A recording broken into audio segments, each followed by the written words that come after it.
morning students. Today we will study about data type in C language. तो first of all आज हम क्या read out करेंगे, data type read out करेंगे किसकी, सी लैंग्वेज की। तो सबसे पहले डेटा टाइप पढ़ने से पहले हमें पता होना चाहिए कि व्हाट इज़ डेटा टाइप, कि डेटा टाइप क्या होते हैं। It is a representation of A data. ये क्या होता है डेटा टाइप, डेटा का रिप्रेजेंटेशन होता है। और डेटा टाइप का क्या होता है, एक पर्टिकुलर सिंटेक्स होता है। उस पर्टिकुलर सिंटेक्स में क्या किया जाता है, इस सिंटेक्स में क्या होता है कि डेटा टाइप का नेम और आइडेंटिफायर का नेम होता है। जैसे कि सपोज करो हमने डेटा टाइप क्या ले लिया, इंटीजर ले लिया, और आइडेंटिफायर्स यानी कि हमारे वेरिएबल्स का नेम हमने क्या रख दिया, ए। आप अपने आइडेंटिफायर यानी कि वेरिएबल का नेम, चाहे आप इसे आइडेंटिफायर कहें चाहे आप इसे वेरिएबल नेम कहें, इसमें कोई भी डिफरेंस नहीं है। आप आइडेंटिफायर्स भी बोल सकते हैं, वेरिएबल नेम भी बोल सकते हैं। अब इस आइडेंटिफायर का नेम कुछ भी हो सकता है, आप ए भी यूज़ कर सकते हैं, बी भी यूज़ कर सकते हैं, वट कुछ भी यूज़ कर सकते हैं। अब इसमें क्या है कि how much of the memory is required to allocate. इस डेटा टाइप से हमें क्या पता चलता है कि इस वेरिएबल के लिए, इस आइडेंटिफायर के लिए कितनी मेमोरी की हमें रिक्वायरमेंट है, और what type of the data you want to store, और आप कितने अमाउंट ऑफ डेटा को क्या करना चाहते हो, इसके अंदर स्टोर करना चाहते हो। क्या देखा जाता है डेटा टाइप के अंदर, डेटा टाइप होता क्या है, data type is a representation of A data. और डेटा टाइप क्या होते हैं, मैंने बोला कि कैसे पता चलता है कि हमने कौन सा डेटा यूज़ करना है, ये हमें कैसे पता चलेगा कि हम किस तरह का डेटा क्या कर रहे हैं। How much memory is required, इस वेरिएबल के लिए जो हमने डेटा स्टोर करना है उसे कितनी मेमोरी की रिक्वायरमेंट है, how much memory is required to allocate, ठीक है। And what type of the data you want to store, और आप इस डेटा टाइप के अंदर किस नेचर का डेटा क्या करना चाहते हो, स्टोर करना चाहते हो। तो सपोज करो जैसे ही मैंने वेरिएबल ए डिक्लेयर करा तो क्या होता है कि मेमोरी के अंदर क्या होते हैं, नंबर ऑफ ब्लॉक्स बन जाते हैं, ठीक है। क्योंकि हमारी मेमोरी क्या होती है, रो और कॉलम से मिलकर बनी हुई है, इस तरह से, ठीक है। और हर एक रो और कॉलम्स का इंटरसेक्शन क्या कहलाता है, सेल कहलाता है। और मेमोरी में हर सेल का क्या होता है, एक यूनिक एड्रेस होता है। क्या होता है, मेमोरी में हर सेल का एक यूनिक एड्रेस होता है। जैसे कि सपोज करो इसका एड्रेस था 102, और जैसे ही मैंने वेरिएबल ए डिक्लेयर किया तो मेमोरी में एक ब्लॉक बन जाएगा। किस नाम से बनेगा, वो आपके वेरिएबल के नेम से बनेगा। जैसे कि सपोज करो कि मैंने क्या यूज़ करा, मेमोरी वेरिएबल नेम ए यूज़ करा, तो मेमोरी में ए नाम से क्या बन जाएगा, एक ब्लॉक बन जाएगा। और उस ब्लॉक का क्या होगा, एक पर्टिकुलर एड्रेस होगा जो कि क्या होगा, यूनिक होगा। जैसे सपोज करो इसका एड्रेस क्या था, 102। और मैंने इस ए को किस तरह से बना रखा है, किस नेचर का है ये ए, इस ए के अंदर कितना और किस नेचर का डेटा क्या हो सकता है, स्टोर हो सकता है। तो कितना स्टोर होगा, इंटीजर। इंटीजर क्या लेता है, इंटीजर लेता है 2 बाइट, 2 बाइट्स लेता है। और हमें पता है कि 1 बाइट इक्वल टू 8 बिट्स होता है, ठीक है। और 2 बाइट्स क्या रहेगा हमारा, 16 बिट्स रहेगा। इंटीजर का साइज़ कितना होता है, 2 बाइट होता है। तो 2 बाइट में कितनी नंबर ऑफ बिट्स होंगी, 16 नंबर ऑफ बिट्स होंगी, क्योंकि 1 byte is equal to 8 bits, 2 byte is equal to 16 bit. तो ए का जो मेमोरी का साइज़ है वो क्या है, 2 बाइट है। और ए में किस तरह का डेटा स्टोर कर रहे हो, इंटीजर टाइप का। अब इंटीजर टाइप का मतलब जिसमें आप क्या कर सकते हो, इस ए के अंदर मैं क्या कर सकती हूँ, प्लस का 5 भी रख सकती हूँ, माइनस का 5 भी रख सकती हूँ। प्लस का 5 भी रख सकते हैं हम, माइनस का 5 भी रख सकते हैं। बट इस ए के अंदर मैं इस तरह से वैल्यू नहीं रख सकती, डेसिमल में नहीं रख सकती हूँ। क्यों नहीं रख सकती, क्योंकि मैंने ए को किस नेचर का बनाया है, इंटीजर नेचर का बनाया है।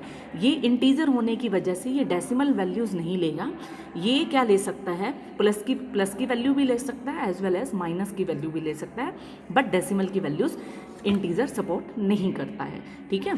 तो इसीलिए तो हमें पता चला कि वेरिएबल से ही, हमें अपने डेटा से ही पता चलता है कि आपने अपने डेटा को कितनी मेमोरी एलोकेट करानी है और आपका डेटा किस नेचर के वैल्यूज़ को रखेगा। अब जैसे ए के अंदर आप प्लस भी रख सकते हो वैल्यू, माइनस भी रख सकते हो, बट डेसिमल की वैल्यूज़ अलाउ नहीं है, क्योंकि ए का नेचर हमने किस तरह से बनाया है, इंटीजर का बनाया है, ठीक है। उसके बाद आता है कि जो हमारे जो एड्रेसेस होते हैं, मैंने बोला कि मेमोरी में जैसे ही मैंने ए नाम का वेरिएबल डिक्लेयर किया इंटीजर में ए, तो मेमोरी में ए नाम से एक ब्लॉक बना और उसका एक यूनिक एड्रेस होगा। और मेमोरी के जो एड्रेस होते हैं वो ऑलवेज पॉजिटिव इंटीजर होते हैं। मेमोरी में कभी भी एड्रेस इस तरह से नहीं होगा कि 102.6, इस तरह से एड्रेस कभी नहीं होगा। मेमोरी में जो भी एड्रेस हैं वो हमेशा क्या रहेंगे, पॉजिटिव इंटीजर रहेंगे, ठीक है। अब उसके बाद है क्लासिफिकेशन ऑफ डेटा, कि डेटा कितने तरह का होता है। अगर हम क्लासिफिकेशन ऑफ डेटा देखें तो सबसे पहले है हमारा प्रिमिटिव डेटा, देन है derived data, third one is user defined data. अब प्रिमिटिव डेटा भी फर्दर क्या होता है, डिवाइड होता है, जैसे कि इंट, कैर, फ्लोट और वॉइड। और डेराइव्ड डेटा आगे फर्दर कितने पार्ट्स में डिवाइड होता है, array, string and then pointer. User defined data, structure, union, type define, enum. ये क्या है, डेटा की क्लासिफिकेशन है कि डेटा कितने तरह का होता है, 3 तरह का डेटा टाइप। डेटा टाइप में प्रिमिटिव, डेराइव और यूजर डिफाइंड आएगा। प्रिमिटिव फर्दर कितने पार्ट्स में डिवाइड है, 4 पार्ट्स में डिवाइड है। इंटीजर, इंटीजर किस कैटेगरी में आता है, प्रिमिटिव कैटेगरी में आता है। इंटीजर, कैर, फ्लोट और void. Derive, array, string, pointer. User defined, structure, union, typedef, enum. अब क्या है कि ये जो हमारे प्रिमिटिव डेटा टाइप्स हैं, ठीक है, ये आगे फर्दर क्या होते हैं, आगे फर्दर डिवाइड होते हैं, सब डिवाइडेड होते हैं ये प्रिमिटिव डेटा टाइप्स। और ये एरे हो गया, स्ट्रिंग हो गया, पॉइंटर हो गया, इनके क्या होते हैं आगे फर्दर हमें पर्टिकुलर चैप्टर्स रीड आउट करेंगे जिसमें आपको ज़्यादा क्लियर होगा। यहाँ पे सिर्फ आपको ये पता होना चाहिए कि डेराइव्ड डेटा टाइप में कौन से डेटा टाइप आएंगे हमारे, ठीक है। देन मैंने बोला कि प्रिमिटिव आगे क्या होते हैं, फर्दर डिवाइड होते हैं। जैसे कि प्रिमिटिव में हमने इंटीजर को ले लिया तो इंटीजर क्या रहेगा हमारा, फर्दर सब डिवाइडेड होता है। इंटीजर आगे फर्दर 3 पार्ट्स में डिवाइड होता है, शॉर्ट इंट, इंट और लॉन्ग इंट। इंट फर्दर कितने पार्ट्स में डिवाइड है, 3 पार्ट्स में डिवाइड है, शॉर्ट इंट, इंट और लॉन्ग इंट। और हमारा जो कैर डेटा टाइप है वो फर्दर कितने पार्ट्स में डिवाइड है, कैर आगे फर्दर डिवाइड नहीं है, ठीक है। उसके बाद क्या है, फ्लोट। फ्लोट आगे फर्दर 3 पार्ट्स में डिवाइड रहता है, जैसे कि फ्लोट हो गया, डबल हो गया और लॉन्ग डबल हो गया। अब इसमें भी क्या रहता है कि इसके अंदर हम ये देखते हैं कि मैंने बोला कि इंटीजर 3 पार्ट्स में फर्दर डिवाइड है, शॉर्ट इंट, इंट और लॉन्ग इंट। अब ये शॉर्ट इंट भी क्या होता है, फर्दर डिवाइड होता है साइंड और अनसाइंड में। अब बात ये आती है कि साइंड क्या होता है और अनसाइंड क्या होता है। साइंड के अंदर आप क्या रख सकते हो, अगर आपने डेटा टाइप को क्या यूज़ कर लिया, साइंड यूज़ कर लिया, तो उसमें पॉजिटिव वैल्यू भी जाएंगी प्लस नेगेटिव वैल्यू भी आप क्या कर सकते हो, इंसर्ट कर सकते हो। पॉजिटिव वैल्यूज़ को सपोर्ट करता है as well as negative value को भी सपोर्ट करता है। और जो इंट है वो फर्दर फिर साइंड और अनसाइंड में डिवाइड होता है। लॉन्ग भी क्या होता है, साइंड और अनसाइंड में डिवाइड होता है। साइंड में क्या होगा कि पॉजिटिव और नेगेटिव वैल्यू दोनों ही क्या करेगा, एक्सेप्ट करेगा, दोनों ही वैल्यूज़ क्या होंगी, एक्सेप्टेबल होंगी। जैसे इंटीजर कितने बाइट लेता है मेमोरी के अंदर, इंटीजर मैंने बोला कि 2 बाइट लेता है। अगर मैं डेटा टाइप को शॉर्ट इंट डिक्लेयर करती हूँ तो वो भी मेमोरी में कितने बाइट लेता है, 2 बाइट लेता है। इंटीजर भी क्या लेता है, 2 बाइट लेता है, ठीक है, 2 बाइट, 2 बाइट्स। और ये भी क्या रहेगा हमारा, 2 बाइट्स। और लॉन्ग क्या लेता है, मेमोरी के अंदर 4 बाइट्स लेता है। और लॉन्ग कहाँ से आया है, इंटीजर, क्योंकि इंटीजर फर्दर कितने पार्ट्स में, शॉर्ट इंट, इंट और लॉन्ग इंट। और then short int further 2 parts में डिवाइड है, साइंड और अनसाइंड। इंट भी फर्दर 2 पार्ट्स में डिवाइड है, साइंड और अनसाइंड। और लॉन्ग इंट भी फर्दर 2 पार्ट्स में डिवाइड है, साइंड और अनसाइंड, ठीक है। और मेमोरी में शॉर्ट इंट कितना बाइट लेता है, 2 बाइट लेता है।